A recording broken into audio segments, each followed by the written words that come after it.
Hey, it's Jen, and today I'm talking about how to keep going when you're not showing up as your best self.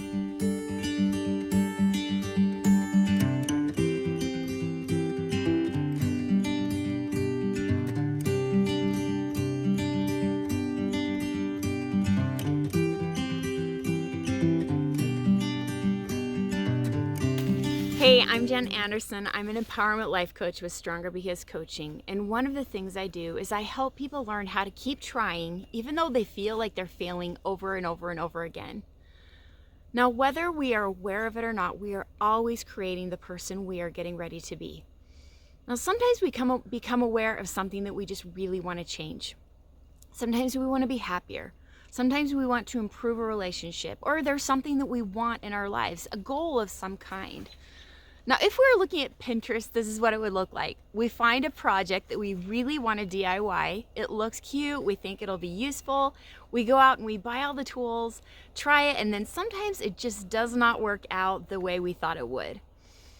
So sometimes we got to decide, are we going to buy it? Are we just going to go without it? Are we going to try it again? And sometimes we just stall out. We put it away and we don't look at it again for a while. So sometimes we have our personal goals, and we find ourselves stalling out.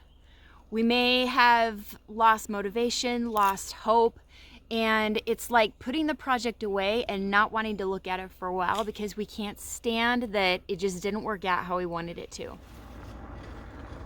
I like to compare this to what it's like to be living in a construction zone. And I feel like I have a little bit of expertise in this because my husband and I right now are building a tiny home. We're finishing it while we live in it. And can I just share what that's like to live in for just a minute?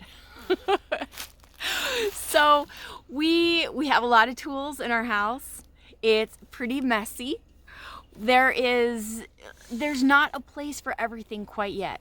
We have random things in our kitchen. We've got drills, we've got screwdrivers, we have boxes of food and like all kinds of things. And sometimes they're stacked on top of each other because they just don't have a drawer yet. We're still working on it. There's also always work to do.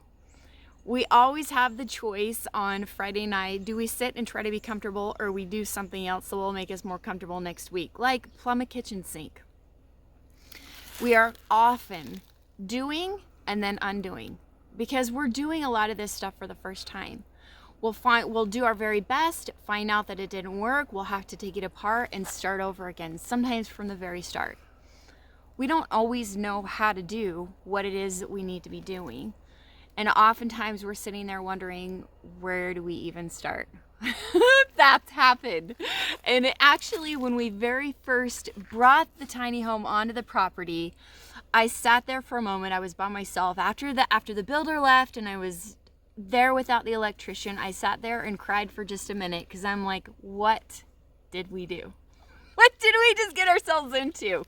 And I'm not gonna lie, there have been times when my husband Jay and I have sat there and imagined and fantasized what would it be like if we were just moving in to a house that was completely done. And what would it be like just to hire someone to do the rest for us so that we don't have to deal with this? So the person that you're becoming isn't complete yet. You are living in a construction zone. That's what it would feel like. And of course, we often find ourselves wishing that we could just move into something new. We could find a new thought, create a new habit that will completely change our life and transform everything for us. And oftentimes we really wish someone else would do the work for us. I wish that someone else will create a great, happy experience for me and acts how I want so I don't feel annoyed. Those kinds of things. That's kind of wishing that someone else would do that work for us. But self-improvement is like this. If we try to change our environment without changing our skills, we're just moving to a new environment with the exact same skills that created the problem in the first place. And sometimes we realize that fact that there is no one else who can do that work for us. So self-improvement is like your very, very best DIY project. Here's what to expect. It's going to be messy. A lot of times we have piles that we're sorting. We have thoughts that aren't serving us anymore. We have habits that aren't serving us anymore. And they're still in our lives as we try to introduce new habits and new thoughts. Well, it will help us change, but it's not going to be overnight. There's always work to do. It will always feel like there's something that you want better if you are constantly trying to improve yourself or your situation. It's all part of a process you will find yourself doing and undoing as you risk and dare to fail greatly. As you try new things, I hope you're failing, because that means you're actually pushing your knowledge past a point that you are completely familiar with, and you're doing something new. You will not always know what you're doing, and you won't always know how. But worrying what others are going to think is just going to sabotage you and stall you out in your goals and keep you from getting to be that better version of yourself that you're hoping for. A lot of times we're left thinking, where do I even start? And I just want to tell you, just start. Never wait until you're ready. Never wait until you get the skills, because that's how you develop the skills. You do it, you risk doing it badly, and then you keep trying and doing it again. You are creating an amazing human being. You're valuable, you're needed, you're important, and you are worth the work. The skills that you get when you decide to DIY, that means no blame. It means taking 100% responsibility for the results that you get in your life, are ones that will continue to help you creating more and more in your life for you. And you are the one that gets to benefit from it. They keep paying you.